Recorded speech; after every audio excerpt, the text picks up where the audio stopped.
Hello and welcome to the GrapeSEED Official Podcast. We are here with another 10 Things episode, and our guest is Nyasha, who is a coach based in Zimbabwe. She's on the GrapeSEED Global Training and Implementation team. So welcome to the show, Nyasha. Hi, Adam. Thank you for having me here today. We always start our 10 Things with a very serious journalistic question of what is your favorite component and why? Very serious indeed. That would be Unit 8, the song Guess Who. It is one of my favorites because students really enjoy guessing what the different occupations are. And when getting to the end of the unit, we have so much fun as I get to ask the students to describe other things using the language in the song and have other students guess what it is. To paint a clearer picture, towards the end of the unit, I can ask one of the students to come up and then share or describe something to the students using the language in the song and have the other students guessing. They are so creative with the things they come up with. So there's going to be lots of laughter and also a lot of use of language going on in the classroom. There's so many opportunities in GrapeSEED for little fun activities like that, like Unit 5's the chant, Yes, I Am, with asking your friends in the classroom what fruit or vegetable you are, giving a description, and then they have to ask, what are you? Are you a bean? That same kind of thing here with Unit 8. I think that's a really creative idea. And there's always little ideas like this that you can find with every unit, and it's usually based around the chant, but in this case, it's Guess Who. But you can really bring those together if you have that extra time in class and have students get a chance to use the language naturally. All right, next very serious question. What is your favorite unit and why? Is it Unit 8? For my favorite unit, that would be Unit 10. Okay. The reason is my students would be beginning to be more expressive and more confident to have more spontaneous conversations, not only about the things that are related to what I am presenting to them or teaching them, but they would be talking about things in their own lives. Their vocabulary at this point has kind of grown to a point where we can also have a lot of out-of-class conversations, meaningful conversations in English. And they'll be using longer sentences that are more complex. And it's just fun to see them do that. And when they can see my joy and the delight on my face, they are happy because for them, it affirms that they're doing the right thing and it gives them even more confidence. So it brought me so much joy to see them start to expand on topics they wanted us to talk about, not just what we were talking about in the classroom.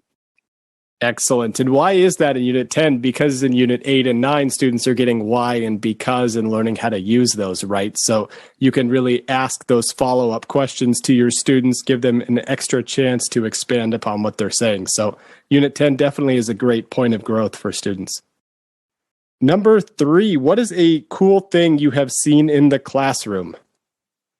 So one of the cool things, I haven't taught in a while, but I can share some of an experience that I had when I was teaching back then.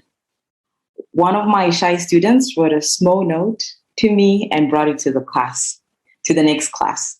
It blew my mind that he was practicing at home and that he said he really liked me. I guess I'm biased towards that. But I was happy about this because this meant he was starting to be more confident in his writing because he wrote something when I was not there, not under my guidance. And then he had the confidence to bring it to class so that I would see it. And I'm so happy that it showed me that he felt safe also around me, that he felt safe that I wouldn't tear it down, tear his efforts down. So it was a good affirmation point as a teacher to say, your students are doing well and you're also doing well as a teacher. And I could see this because he was using the writing skills. He was learning in the classroom because, lo and behold, there was punctuation in that letter. Oh, okay. Wow. Good. You did the concepts of print teaching. Good job, Nyasha. Yes, thank you.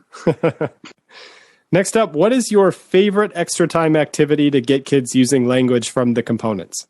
So one of my favorites is when I help students use the language they are learning, I guess from almost all the answers I am giving so far, they are linked to using the language or using the concepts that they are learning in the classroom, especially without my help. So when I see they are ready, I introduce the word imagine. And I paint a scenario to them that we could use the material in. So, for example, using Unit 10 chant, what is that? I would say to the class, using this chant, what is that? Let us imagine we're in a bedroom. We'll talk about things in your bedroom. I will go first. What is that? Is that a small chair? It is smaller than the others. It is the smallest chair I've ever seen.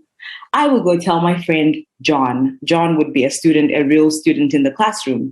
And I would ask the students to say, now, who wants to also try? So by using this activity, one of the students would come up or would stand up from where they are sitting and then try to also share something that they can see in their own bedroom. This way, we have fun using the language and connecting it to their own environment.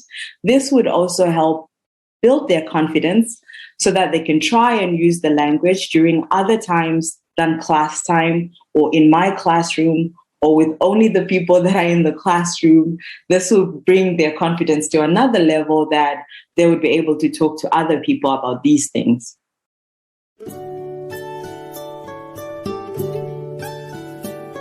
Goodbye, my friends, goodbye. I'm sad to say goodbye. It was a good day, but now I will say goodbye, my friends, goodbye. Goodbye, everyone.